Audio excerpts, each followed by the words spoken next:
It is your Classic Metal Show right here on theclassicmetalshow.com. That, of course, was Ozzy Osbourne. The name of that tune was Countdown's Begun. That, of course, was from Black Rain. And a guy that's always got the countdown going on about a million things, as he's one of the most busy guys in the world of rock and roll and heavy metal. It is the bassist of the Ozzy band. It is the mighty Blasko. Blasko, how are you, man? What is happening, buddy? Thanks for having me on. I appreciate it. Sure, man. Well, dude, this will tell you that it has been a long time since you and I caught up. I actually went and looked because I knew I had interviewed you before. And the last time you were on our show, you were promoting heavy metal karaoke in 2009. Wow. That's awesome. So I guess we have some catching up to do. No doubt, I'd say. Excellent. A lot has happened since then. No kidding, man. Well, let's start with what's happening currently. You are obviously on the road and worldwide on the road with Ozzy on the No More Tours 2 tour. So talk a little bit about how this first leg of the tour has been going. I'm imagining it's going quite well. Yeah, we've today we're in Barcelona, Spain. We're playing the Barcelona Rocks Fest. It's like a 3 or 4 day festival. I'm not really sure, but today is our day. Okay. And we're playing with Judas Priest and Accept and a handful of other bands, but those are the standout ones that we're gonna roll into the festival with today. So that's pretty cool.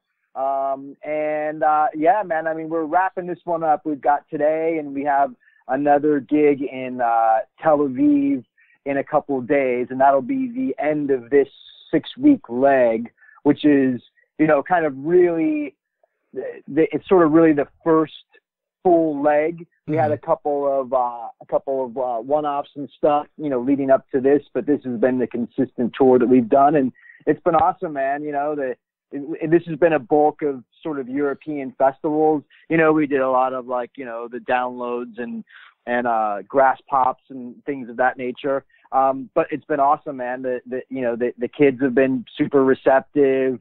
The band's on fire. The set list has been great. It's been great having Zakk back, and we're just stoked to be playing. It's been super fun. Sure. Now talk a little bit about Zakk coming back, man, because obviously that's a big piece of the puzzle. That nothing against Gus G. I think Gus is amazing, and Gus is actually a personal friend, so I'm definitely not shitting on him in any way. But I think the fans just never quite gravitated to him, more because Zakk is such a character as well as such an amazing player. How has it been since he came back into the mix, and not only on stage, because everybody knows he's a top 2-3 guy on stage, but he did have some transformation in his life with some health scares and stuff, and he seemingly has cleaned that up to where he seems just a little bit different now. Does he seem different than he was the first time through? Oh yeah, absolutely. I mean, when I first joined the band, that was kind of, it was haywire when I first joined the band. Right. And, he was still, drinking and stuff, which he's open about. And that was at the sort of the height of the drinking era. Sure. And, the wheels started to fall off at that point. And, it was for me to come into the situation where I was just like, oh wow, this is the greatest thing ever. I'm in Ozzy Osbourne's band, but then it's like, oh, but it's so crazy. Right. So, but yeah, I think, as cliche as it is, kind of everything happens for a reason. It was probably healthy for them to have a break. It was obviously very healthy for him to, get out of the sort of the darkness that he was in. The health scare served its purpose in that kind of made him wake up, and he was faced to make a decision that he made the right decision with. And he's never looked back, and he's, never regretted it. And good for him. He's an awesome dude. And I've been pretty much managing him since that transformation. And that's been a great partnership working with him. And, very excited about that, and very excited to have him here. He's a client of mine, and he's a friend, and now he's a bandmate again. And, all things came full circle, but it all seems to make sense now, so it's super awesome. Sure. You brought it up. It was something I wanted to definitely delve into with you.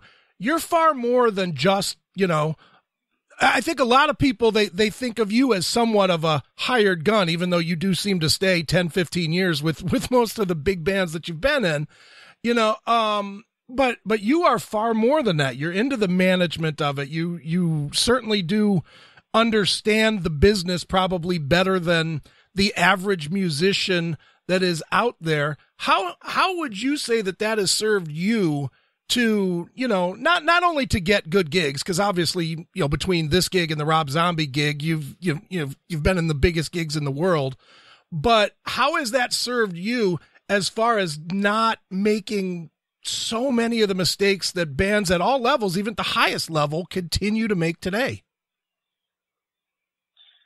Yeah, look, I can't speak for anybody else. It's like, I kind of take responsibility for my own life and carving my own path and trying to do what's best for me. I think that, I'm very much admittedly a hired gun. I'm happy to be a hired gun. I made that decision early on. I had my own band, sure. First coming up. Cryptic Slaughter was a band that I was in that was, a group of us. Drown was a band that I was in that was a group of us. And when I decided to transition out of that, I made a decision that I was like, you know what, like I would really rather just not deal with the personalities. I would really rather just be told when to show up, what songs to know. You know what I mean? Mm-hmm. When's the bus pulling up, and I hop on and I get on it and we go and we play shows, and here's your itinerary and here's your set list.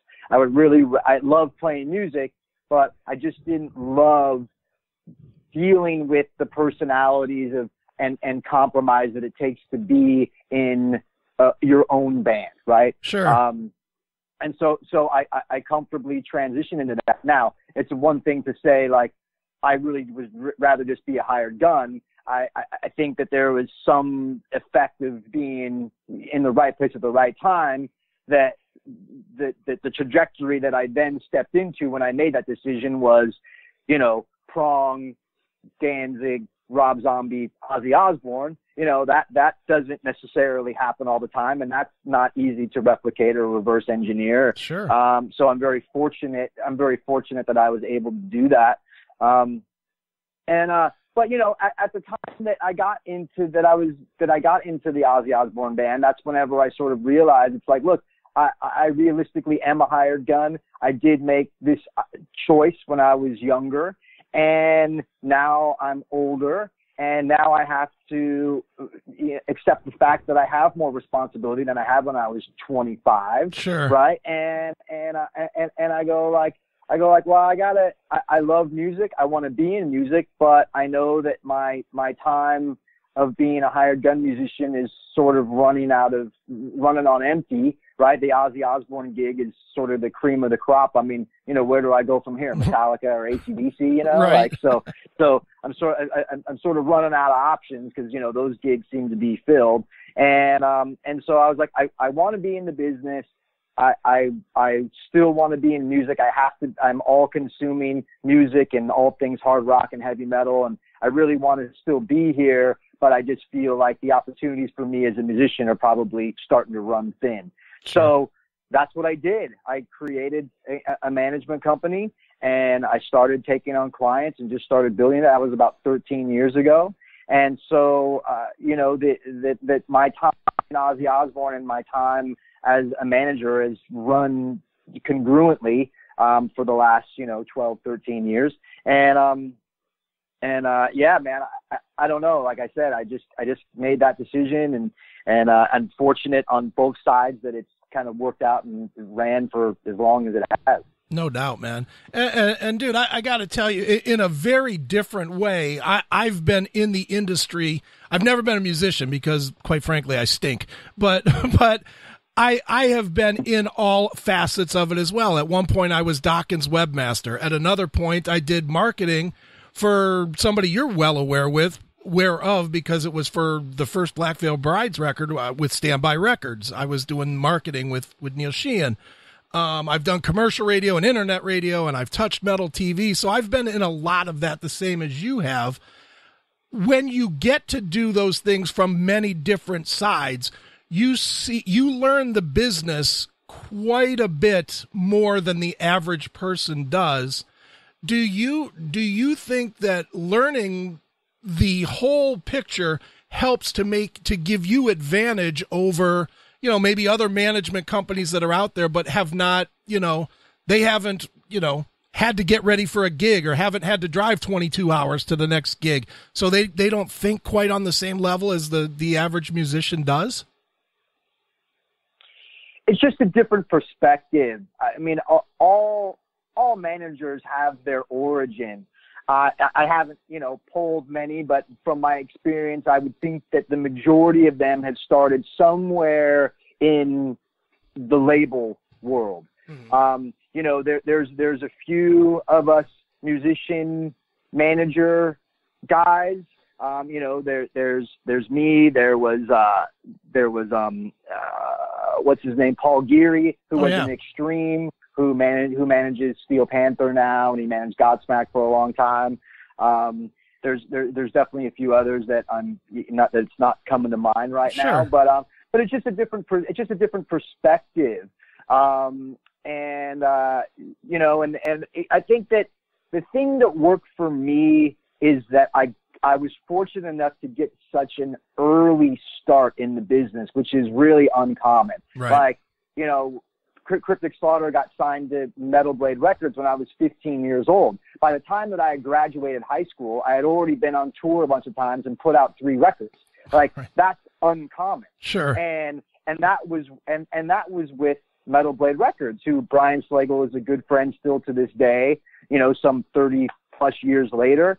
And so that gave me a very early start into this business from both sides, as a musician and from the business side, in that I was, working with, Metal Blade and going on tour and working with promoters and all facets of the label and just seeing that all work.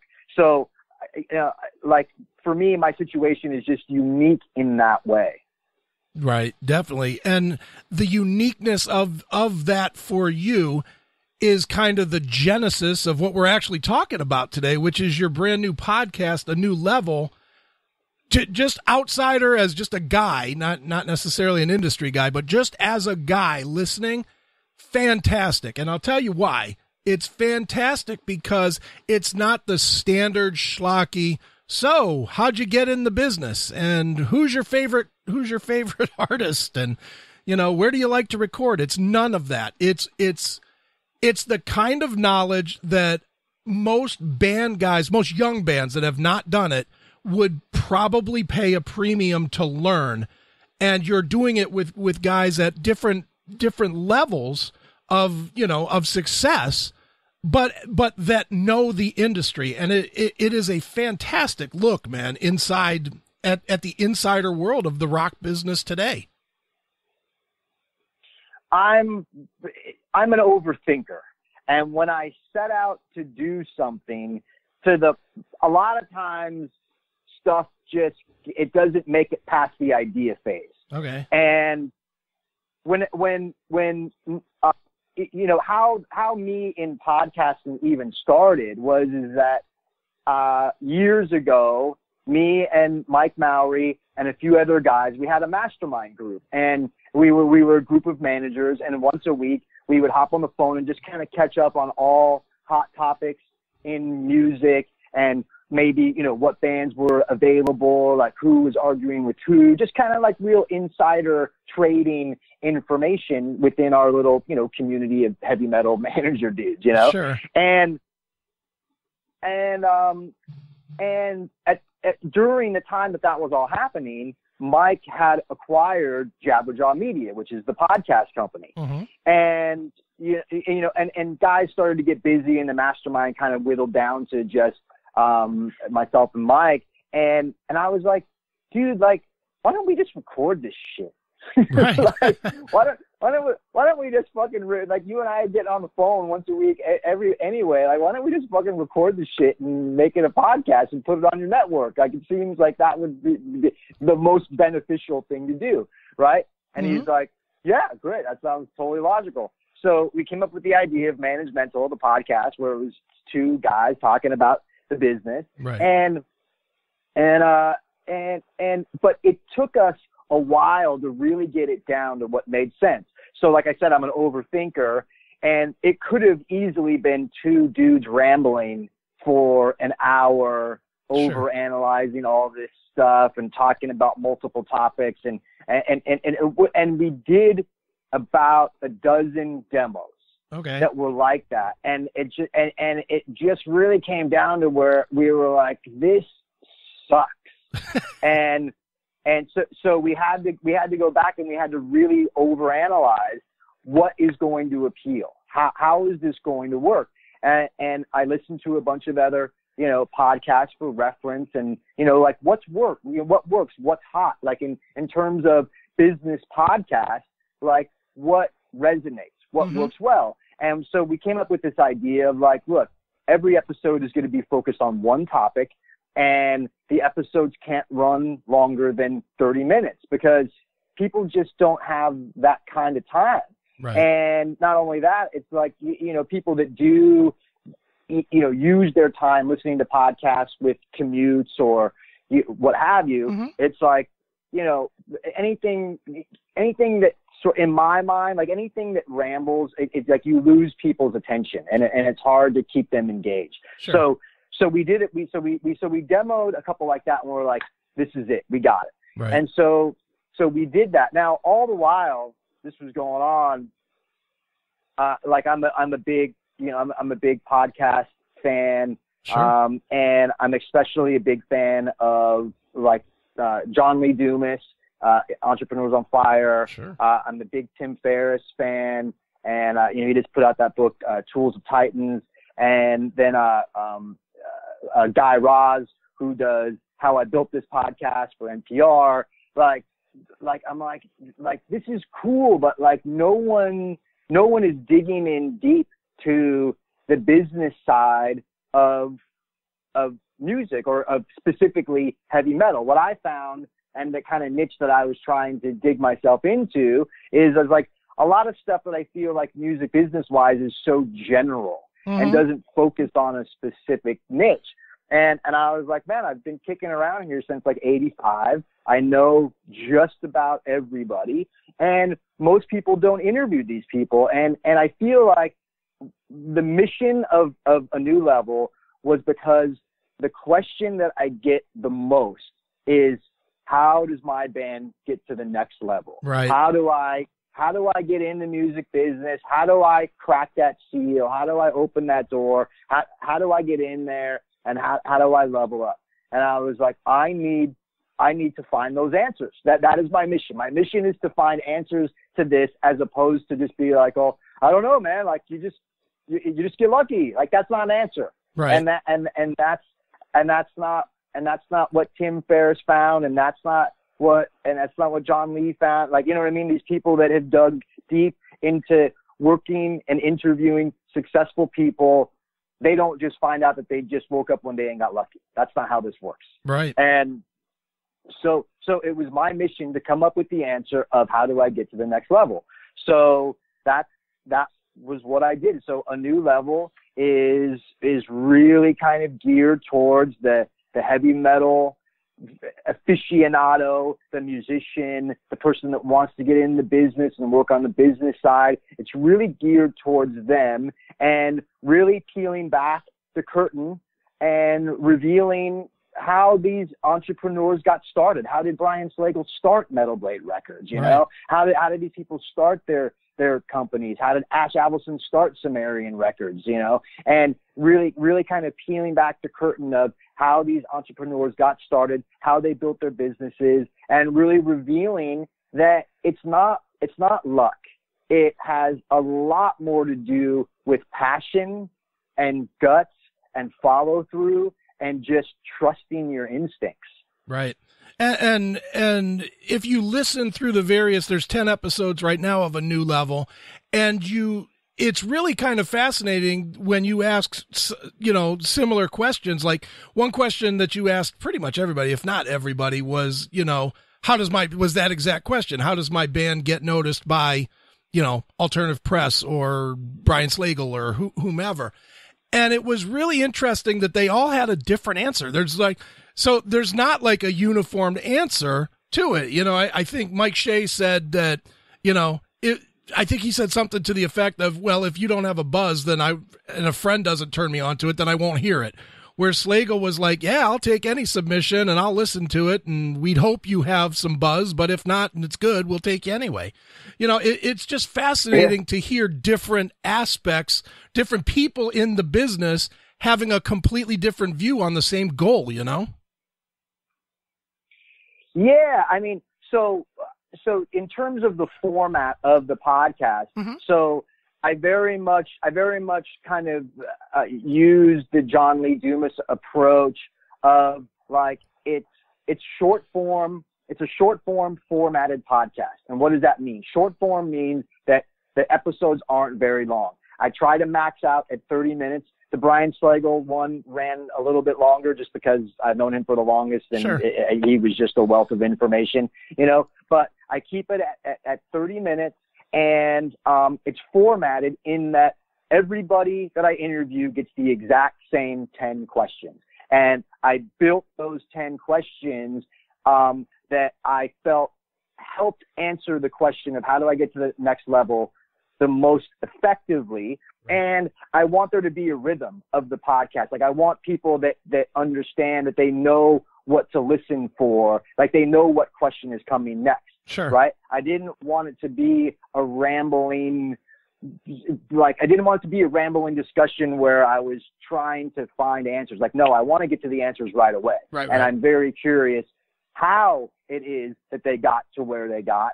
What do they consider successes? What do they consider failures? What did they learn from their failures? And, what got them here? And most importantly is what can young bands, what can aspiring executives do to get where they got? Sure.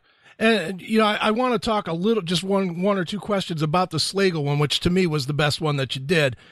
I think probably just because I think I own every record that Metal Blade has ever released. I'm just a total fan of everything that has ever come from his garage to, now the plants and everywhere else. But I gotta say, as much as he's way more knowledgeable than I am, I just don't agree with him. And I'm curious your take on it, on his, the optimism, that the music business is turning to where the digital age is going to kind of cause a revival for bands to sell again.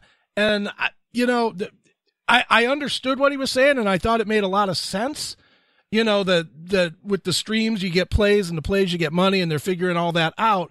But the thing that I think is missing, and this is where I'm curious what your take is, while all of what he said there was true, the thing that is missing is that this current generation has not been raised on a loyalty aspect like we were. You're the same age as I am. We were raised on a loyalty to our bands. Man, if you liked Judas Priest in 1981, you still like Judas Priest today because you were loyal to that band and you dedicated to that band. And I don't believe for a second that the kids today are nearly as loyal to where they're going to continually support their band going forward. And I think that's a big piece that maybe the labels or maybe Slagle or maybe just me is not understanding. Where do you stand with that? It's twofold in that starting off the question of that being optimistic about sales. Mm-hmm. Yes. In terms of record sales, that is over. Right.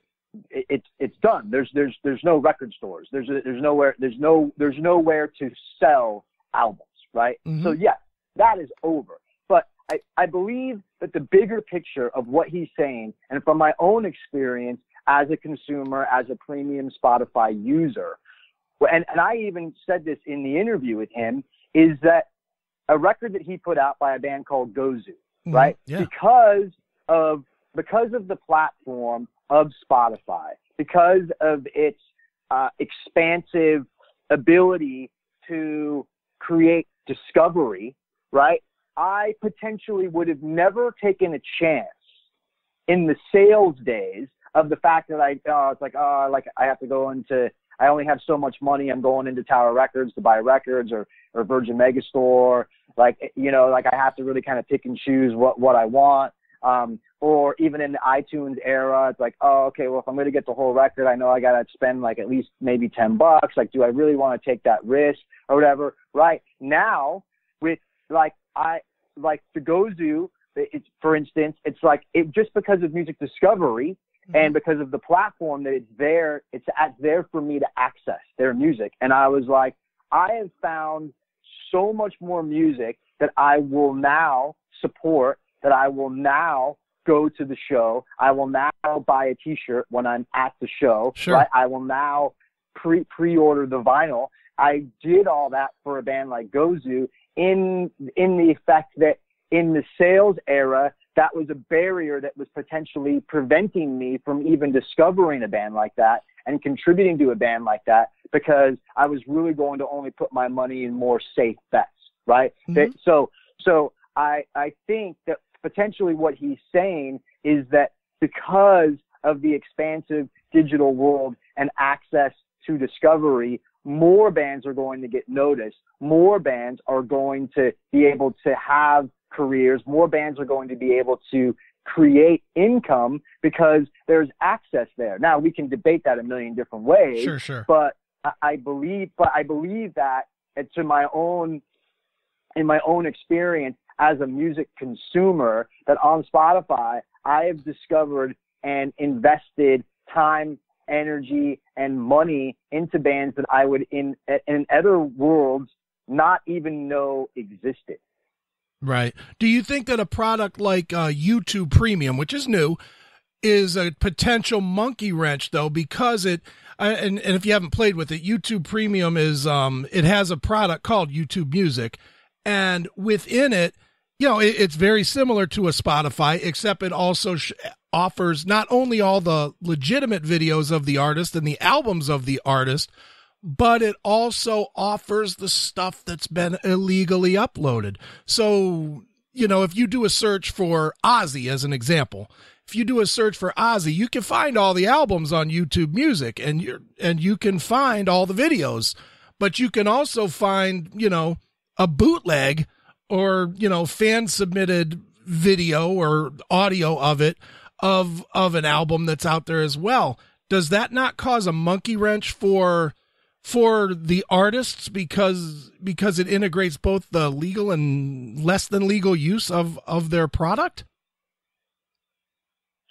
I don't really subscribe to music theft, and I'll tell you why. Okay. Because whenever I was growing up, whenever we were coming up in the Cryptic Slaughter era, that was mid '80s. Sure. Tape trading was a very real thing. Mm-hmm. And whether you were you to your buddy, you're like, oh, I'm going to make you a copy of this record or whatever, and you burn him a cassette, or you make a compilation cassette of different things or what have you. That was a very common thing. Now, you could say that was stealing, right? Because I made a buddy a cassette of a record. He didn't go and buy the record. But if I was sharing, if we were discovering this music together and everybody liked it and everybody wanted to consume it, then guess what? We were going to go to the show. We were going to buy the merch. We were going to support the band if we liked it. So this is why I don't subscribe to music theft,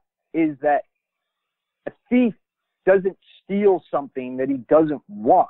I'm not going to steal a Justin Bieber record because I have no interest in listening to it, right? And so these kids, they don't know any better. They're growing up in a different era. to where music is ubiquitous. It's everywhere. Right. It's on their phone and every platform that they listen to. They don't know the difference. They Sure. just know that what they like, they listen to more than the stuff that they don't like. And the artists that they like, they will support. And they don't know that they have to purchase music. Music just exists. Right. But they know inherently that if there's an artist that they like, they will support that artist. And they will go to the shows and they will buy the merch and they will support in whatever way that the products exist. And like, I'm confident in the music fan and the music consumer. I do not believe that they are going to disappear just because music is easily accessible. Sure. And do you think part of your optimism to that is because metal fans by and large are way more loyal than, let's say, pop fans? You know, pop fans, it doesn't seem, have the loyalty that, you know, our history as music fans and metal fans, and probably even 10 years back from us, you know, to the early days of Black Sabbath, was all built in that era of, you know, turn your buddy onto it, however it went. But then we were loyal to those bands. We're still loyal to those bands, you know, 40 years later. I think metal fans are a lot more loyal, which is why, at least in this environment, maybe it's not such a big deal. No? Yeah, there is an extreme loyalty. Look, you know, moving into the digital age, I have a fantasy about a heavy metal utopia that we can all, it's like metal is the soundtrack to all our lives. Right. And it's not so it's not so all consuming, the culture of heavy metal, right? The culture of heavy metal involves a lot of things. It involves video games, but what are those video games? They're more war centric, you know, they're more violent types of video games, right? And then tattoos, craft beer, weed, you know, there's such a tremendous culture, like almost like if you consider, you know, Vice sort of this culture of urban, like I feel like there's somewhere soon to be announced, soon to be revealed, there is going to be a destination of heavy metal culture that pulls together all of the things that we're all interested in. And heavy metal will be the soundtrack to all of these heavy things that we like, you know? And, you know, I'm kind of sorry, I'm rambling, but like, I'm just trying to answer the question right. of like, yes, heavy metal fans are uniquely loyal to their bands and this music and this culture. And I believe that it's always going to be that way. And look, there's a lot more bands, right? There's a lot more information out there. There's a lot more competition for your interest. There's only so many hours in the day, especially whenever 8 of those are potentially being consumed by a day job, right? There's only so much free and there's more competition now. You know, it's like, do I play a video game? Do I go out with friends? Do I listen to music? Do I listen to a podcast? Do I watch YouTube? Do I watch Netflix? I mean, think of all the immediate access that we have to things that are just on our phone that are, you know, trying to get our attention, right? So, you know, look, we're going to shift into a landscape of where, you know, in the heyday of heavy metal, we had 10 bands that were making $10 each.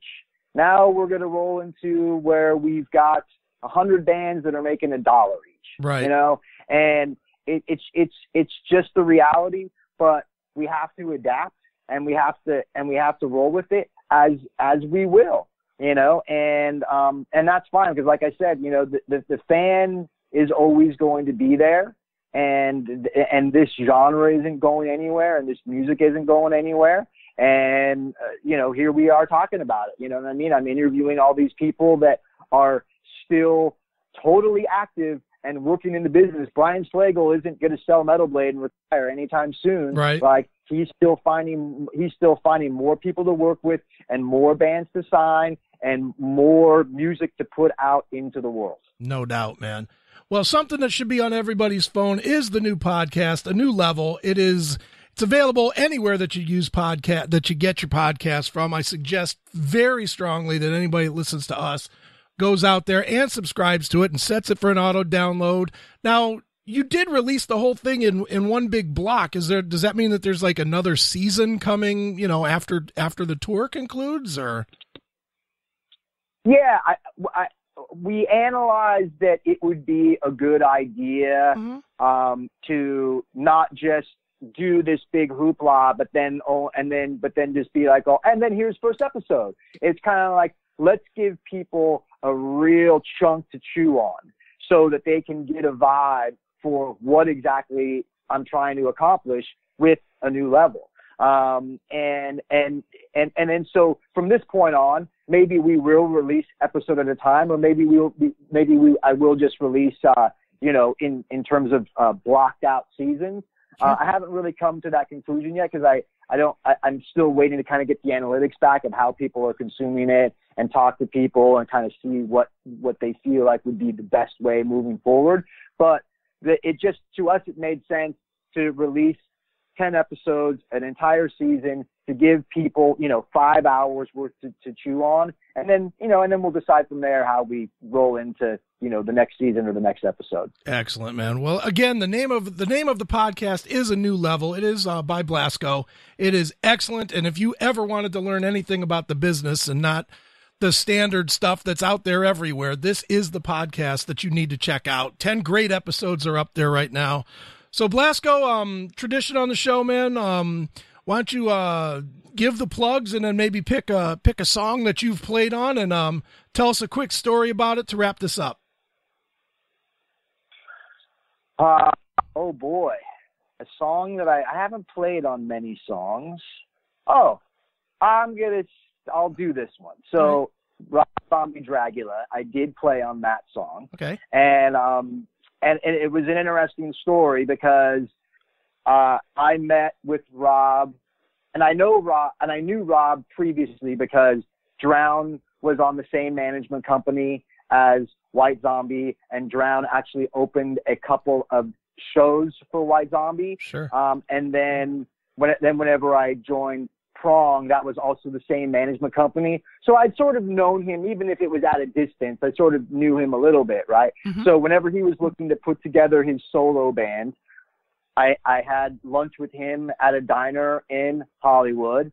And he's like, look, man, like, you've been around, like, I know you can play, like, I'm just making sure you're kind of down with, just being a zombie, really, is kind of the way that he framed it. Sure. You're down to just, kind of get your hands dirty with what it is that I want to do, and I'm like, all day long, bro, no problem. Right. Like, I'm stoked to have the opportunity. And he's like, great, let's go up to the studio.